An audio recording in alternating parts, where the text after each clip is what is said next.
Bonjour Monsieur le Recteur. Bonjour. Merci d'avoir accepté notre invitation et d'être sur le plateau ce matin. Vous avez pris vos fonctions il y a quelques jours. Hier, la rentrée des classes. Votre premier sentiment sur ce que vous avez vu? Écoutez, d'abord, bonjour à tous les habitants de Mayotte et puis tous mes vœux pour cette nouvelle année. Depuis une semaine, je suis donc sur place. J'ai pu découvrir de nombreux établissements scolaires dans le cadre des dispositifs École ouverte la semaine dernière et faire le constat d'équipes pédagogiques très dynamiques, d'élèves très volontaires. Et donc je suis à la fois exalté par le dynamisme et j'observe aussi un gros contraste à plusieurs niveaux, une hétérogénéité des niveaux scolaires, une hétérogénéité des équipements et une volonté des élus, puisque j'ai rencontré des élus, de faire du mieux possible pour faire rayonner ce territoire qui a besoin qu'on parle bien de lui. Alors justement, vous arrivez dans une période compliquée pour nous. Comment on prend la décision de rejoindre Mayotte quand il y a le feu dans les transports scolaires, quand il y a des agressions dans les établissements scolaires, quand Mayotte est en grande difficulté au point que le ministre de l'Intérieur envoie le raid? Écoutez, j'ai eu l'occasion d'échanger avec Gilles Albou depuis le mois d'août, où il m'a rassuré plutôt sur la situation en me disant que c'est vrai qu'il y avait des difficultés, mais en même temps, elles sont peut-être médiatisées à outrance, en tout cas dans les médias de métropole, et il importe en tout cas d'y trouver des solutions. Alors après, mon parcours un petit peu diversifié, mais inscrit un peu dans une cohérence, a fait que j'ai été sollicité par le ministre pour venir sur ce territoire.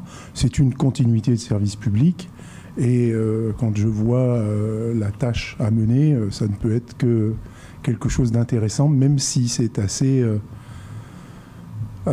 angoissant en même temps, puisque oui, réussir n'est pas une certitude et il faut définir qu'est-ce qu'on entend par réussir.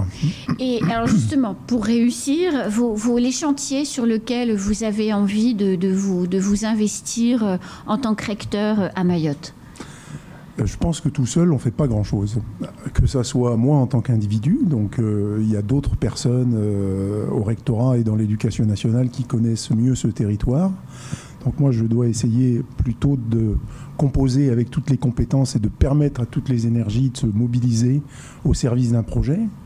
Je suis là comme représentant de l'État pour rappeler des grands principes, à savoir l'acquisition des fondamentaux à l'école primaire, à savoir développer des formations professionnelles dans l'enseignement secondaire ou atteindre l'excellence pour d'autres.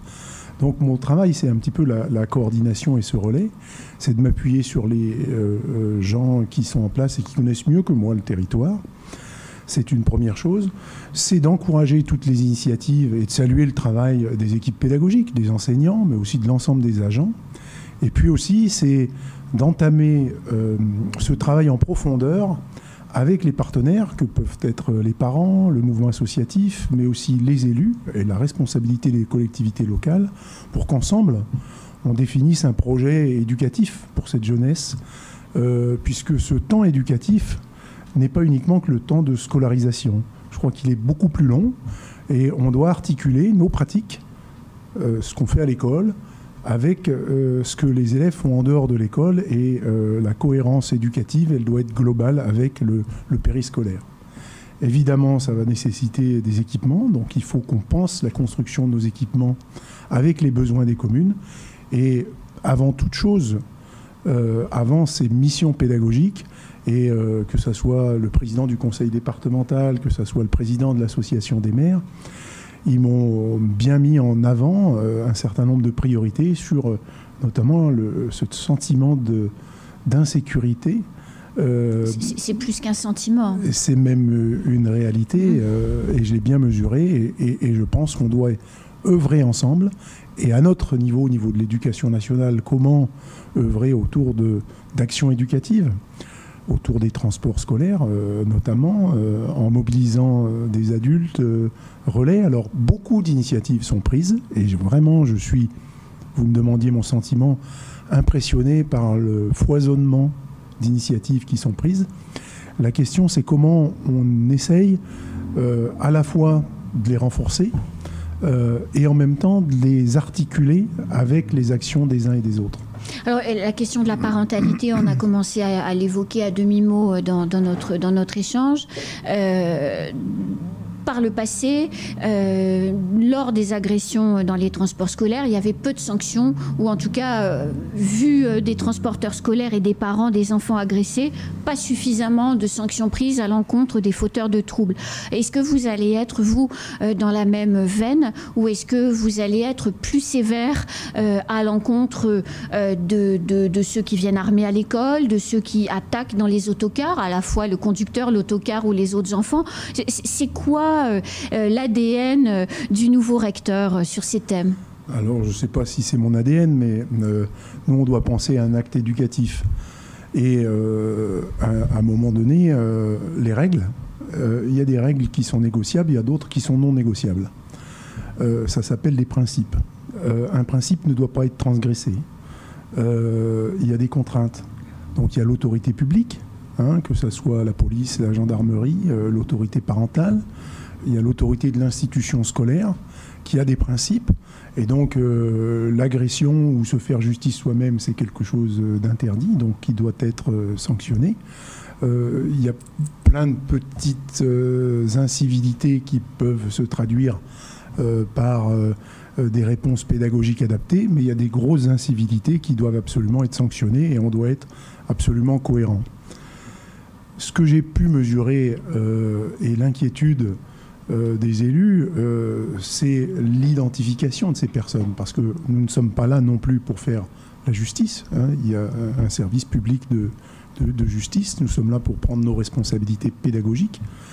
Mais c'est comment on articule tout ça, et on a un vrai travail à harmoniser sur l'accès au transport scolaire. Le conseil départemental met en place une carte. Comment peut-être on peut imaginer demain, mais alors je parle un petit peu sans filet là, à 7 heures du matin, parce que c'est un peu tôt, mais une espèce de carte avec du multiservice qui puisse identifier l'élève à l'école et les prestations qu'on pourrait lui permettre, l'accès à la restauration scolaire, l'accès à un certain nombre de services éducatifs, mais aussi l'accès au transport, pour qu'on ait un suivi de ces élèves et qu'il y ait moins d'insécurité par rapport à l'identité de tous ces élèves. Je crois que ça serait une vraie plus-value de réfléchir avec le préfet, avec les élus, sur quelque chose d'assez simple, mais qui permettrait peut-être de rassurer tout le monde. Sur la parentalité, il est nécessaire d'associer mieux les parents à la prise en charge du parcours éducatif de leurs enfants. En tout cas, c'est ce que disent les élus, c'est ce qu'a toujours dit le rectorat jusqu'à présent. Comment vous allez vous y prendre? Parce qu'il y a quand même des enfants aujourd'hui, on parle de 3, 4, 5 000 enfants dont le référent adulte n'est pas clairement identifié alors qu'ils sont scolarisés. Comment vous allez gérer ça? Alors, je pense qu'il nous faut rassurer, sans doute, les parents et travailler aussi avec les élus. Ce n'est pas une honte de naître à Mayotte, ni de naître comorien à Mayotte. Je pense que cette jeunesse est un atout pour le territoire et qu'il faut essayer de le structurer. Et que si on n'a pas d'identification claire de ces élèves, finalement, ils sont pénalisés tout au long de leur parcours. Ce qui veut dire que sans ce travail de fond mené d'emblée avec les parents, peut-être sans s'en rendre compte, ils pénalisent l'avenir de leurs enfants. Et ça, il va falloir qu'on y travaille, mais c'est un gros travail d'acculturation. Après, ce que j'ai pu voir depuis une petite semaine, et encore hier, c'est pas beaucoup, c'est qu'il y a un certain nombre de directeurs d'établissements qui ont mis en place des dispositifs d'école des parents, justement pour le langage déjà, parce que je crois que c'est déterminant pour tout le monde, que ce soit les élèves et les parents. On est en en République française, donc il faut avoir un langage commun et maîtrisé, sinon c'est compliqué pour tout un chacun, même si le bilinguisme est quelque chose de très intéressant dans les apprentissages. La maîtrise de la langue française est indispensable pour imaginer un parcours cohérent et le plus long possible. Donc il y a toute une somme d'initiatives à prendre. Il y a à s'appuyer aussi sur les parents et les associations de familles pour essayer de renforcer cette présence d'adultes relais. Des initiatives sont prises, j'ai pu le constater. Les adultes relais directement dans l'école ? Je pense qu'on a travaillé avec les équipes pédagogiques pour voir comment on peut contribuer avec d'autres adultes qui sont ses parents à renforcer cette vie scolaire. Les établissements du second degré comme du premier degré ont pour la plupart des effectifs conséquents. Avoir de l'encadrement supplémentaire, s'il peut contribuer à faire apaiser les tensions, on ne doit pas freiner cette hypothèse. Le nombre des enfants inscrits a conduit à un certain nombre d'écoles et de plus en plus à revenir sur des rotations, alors que tout le monde s'était battu pour les supprimer. Vous parlez de vie scolaire. Est-ce à dire que c'est imaginable, selon vous, que des enfants soient dans la classe le matin ou l'après-midi pour les apprentissages fondamentaux et soient dans d'autres infrastructures de l'école quand ils ne sont pas en classe pour faire du sport, pour faire autre chose, et donc d'être à l'école plus longtemps pour être occupés et pas traîner dans la rue? Alors, je pense que le temps éducatif doit être plus long. Et effectivement, il faut absolument qu'on allonge ce temps pour les élèves qui sont inscrits dans les écoles qui sont en rotation, oui, pour que le temps scolaire soit à la fois très efficient et optimisé, mais que le temps périscolaire puisse prendre le relais. C'est pour ça qu'on doit penser avec les élus à des équipements polyvalents, ça me semble important, modulables, à multi-usage, c'est-à-dire de l'école durant le temps scolaire, du périscolaire au-delà, mais aussi au service de la commune sur d'autres instants, les vacances, les week-ends, etc., etc. Je crois qu'on a une vraie réflexion sur nos infrastructures. Il faut qu'on en ait davantage, mais ça prend du temps. Et en même temps, on ne peut pas faire l'économie d'une réflexion, je dirais, sur notre propre organisation pédagogique et la complémentarité entre les dispositifs. Nous sommes un dispositif scolaire où on a les apprentissages fondamentaux comme cible, mais ceux-ci doivent être relayés par des activités périscolaires. Vous évoquez les activités sportives, des activités culturelles, mais tous ces temps-là sont aussi des temps éducatifs importants, mais apprendre à cuisiner, apprendre à plein d'autres choses. À tresser des paniers. Mais exactement, je crois que l'éducation est un projet partagé. Bien sûr.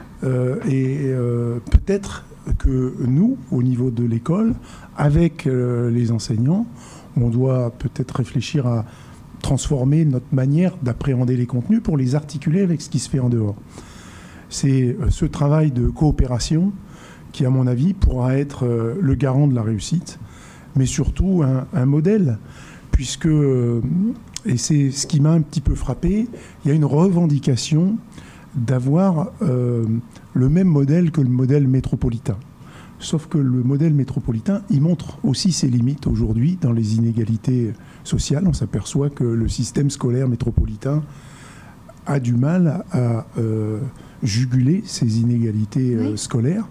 Et donc, comment nous qui sommes avec des élèves très hétérogènes, qui pour un certain nombre sont les garants de la réussite, c'est comment on gère cette hétérogénéité.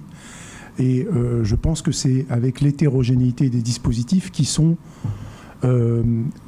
coordonnés en cohérence. C'est-à-dire qu'on partage des finalités communes, on a une méthodologie, mais les chemins après pour atteindre ces objectifs peuvent être différents en fonction des acteurs qui prennent ce relais, mais qui visent la même cible. Et ça, c'est très important.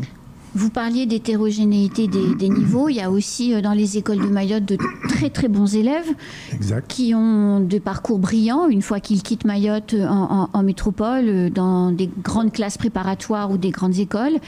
Et le parcours qu'ils suivent ici n'y est pas pour rien, hein, quelque part. Au sein du rectorat, il y a des tonnes de projets pédagogiques, éducatifs un peu globaux. Je pense à l'apprentissage, par exemple, de l'oralité, etc. Enfin, il y a des tas de choses qui sont organisées. Ça va être aussi quelque chose d'important pour vous, cette partie, finalement, valoriser les meilleurs élèves pour qu'ils puissent encore mieux réussir? Alors, bien sûr qu'il faut continuer dans cette voie et montrer que tout est possible. Hein, le principe, il y a un gros potentiel, donc il n'y a pas de raison de freiner ses ambitions. Mais une des grosses ambitions, c'est quand même de renforcer l'offre de formation sur Mayotte et de permettre aussi des débouchés professionnels sur Mayotte. Je crois qu'on a un vrai travail, il y a des besoins en développement d'entreprise, il y a un gros potentiel sur cette île, il y a du savoir-faire à valoriser, des compétences aussi à construire. J'ai rencontré le directeur du CUFR, qui va obtenir progressivement le statut de PSCP, donc c'est un petit peu technique, mais en gros, l'université de Mayotte de plein exercice, hein, qui va pouvoir concevoir sa propre carte des formations afin de répondre aux besoins du territoire, mais aussi avec les établissements du second degré, je pense au lycée professionnel, comment on renforce avec les collectivités territoriales, aussi en pensant à un campus des métiers. Et je crois qu'il faut qu'on ait des infrastructures combinées, et après une structure administrative qui permette à ces élèves d'aller en stage sereinement, voire de pouvoir prétendre à de l'alternance dans le cadre de l'apprentissage. C'est des choses qui me semblent importantes à développer. On a des classes préparatoires, on a des jeunes qui ont besoin de suivre des études de médecine, de se former dans les meilleures écoles de commerce ou d'ingénieurs, parce qu'on a aussi des besoins de cadres de haut niveau. Ça se fera jamais à Mayotte, il n'y a pas assez d'enfants, ils ont besoin de partir pour faire ça. Les classes préparatoires, ils les font ici, mais les grandes écoles, elles ne sont pas ici, elles ne seront jamais ici. Alors, pourquoi jamais? Je ne peux pas dire que dans 2 ans, on aura une fac de médecine à Mayotte ou une école d'ingénieurs. Non, mais avoir une école d'ingénieurs, c'est une chose. Mais avoir une des meilleures écoles d'ingénieurs de France, c'est autre chose. Oui, ouais, je ne sais pas. Je pense qu'il ne faut pas s'interdire de l'ambition sur des singularités et des spécialités qu'il y a à Mayotte. Il y a tellement d'infrastructures à construire en s'appuyant peut-être sur d'autres ressources. Hein. Je vois qu'il y a le bambou, est-ce qu'il doit être exploité? Il y a des produits alimentaires, il y a la pêche, il y a le tourisme. Donc il y a un certain nombre de spécificités et de singularités à Mayotte qui pourraient être mises en valeur. Et pourquoi avoir l'ambition de la meilleure école de métropole? Mais on a un espace géographique où on peut être aussi un territoire de référence pour les pays voisins, hein, où Mayotte dispose d'une offre de formation attractive pour former des cadres qui iront développer aussi les pays voisins. Ça peut aussi être une ambition. Hein. On a des jeunes de différents pays. Je dirais ce métissage mahorais est bien réel. Comment ces jeunes, s'ils sont formés à Mayotte, peuvent ensuite contribuer au rayonnement de leur propre pays et en bénéficiant, en faisant valoir les compétences qu'ils ont pu acquérir sur ce territoire. Alors, il y a un sujet, on parle de formation professionnelle ou en tout cas de s'engager dans une voie professionnalisante et d'acquérir un diplôme pour avoir un métier. Il y a toute la question des enfants qui ont 17 ans, qui ne sont pas français encore et qui, pour un certain nombre d'entre eux, ne le seront jamais. Et l'arrivée des 17 ans est un problème pour eux puisque leur scolarité va être pendant cette année jusqu'à 18 ans compliquée. La députée Estelle Youssoufa parle de développer un partenariat avec l'université, avec des universités au Maroc, justement, qui permettrait d'accueillir ces enfants comoriens. Vous positionnez-vous comment par rapport à ça? Alors, tout à l'heure, en début d'échange, nous parlions de cette nécessité d'identité. Oui. Je pense qu'on y pense souvent trop tard, justement quand ils ont 17 ans, et s'ils n'ont pas d'identité, ils sont pénalisés pour la suite. Oui. Si on a pu, alors sans forcément que ce soit la nationalité française, mais tout simplement même l'identité comorienne, mais attestée, ça permet de construire des parcours, d'imaginer des mobilités, notamment pour les plus méritants. Créer des partenariats avec des pays à l'international, ça me semble important, mais créer aussi une université d'envergure sur Mayotte, ça peut aussi être quelque chose d'important. Si l'offre de formation au Maroc ou ailleurs répond aux projets de ces élèves et aux besoins économiques, c'est important, mais ma priorité serait plutôt de développer l'offre de formation sur Mayotte pour les besoins dont les Mahorais revendiquent la pertinence. Mais vu le nombre d'enfants dans les écoles, il n'y aura jamais suffisamment d'offres d'emploi à Mayotte pour que chacun trouve sa place. Donc le fait de permettre à des enfants de partir à l'étranger ou ailleurs faire leur formation, c'est aussi permettre à ces enfants de Mayotte d'avoir des débouchés.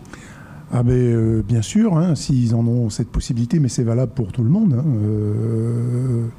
Cette mobilité à l'international peut être intéressante. Forcément, si nous, on contribue à former des élèves étrangers, l'intérêt, c'est qu'ils n'aient pas honte de leur nationalité d'origine et qu'ils puissent, eux, à leur tour, aller contribuer à la formation et au développement de leur propre pays. On a ce travail-là à imaginer, quoi. Bien sûr, bien sûr.